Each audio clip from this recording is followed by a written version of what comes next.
Ahora cambiar el chip, poner la mente en lo que se viene, en el partido de Copa que tenemos.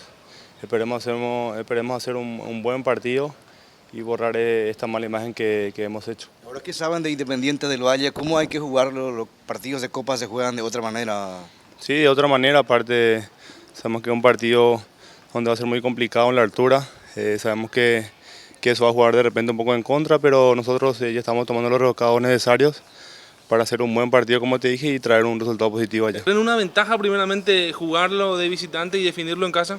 Sí, yo creo que sí, siempre definir en casa con tu gente es positivo, ¿verdad? Así que, como te dije hace rato, va a ser importante los primeros 90 minutos sacar un buen resultado y aquí en nuestro estadio con nuestra gente la clasificación si Dios quiere. Quizás no es el mejor ambiente por lo que pasó en el torneo local, Juana. Sí, de repente no hay un buen ambiente, la verdad que es un momento muy difícil donde a todos nos toca pasar por esto, pero bueno, esto de fútbol hay que levantar cabeza. Hay solamente un camino que es el trabajo, ¿verdad? Y seguramente con la autocrítica que haremos nosotros esperemos y buscaremos salir adelante.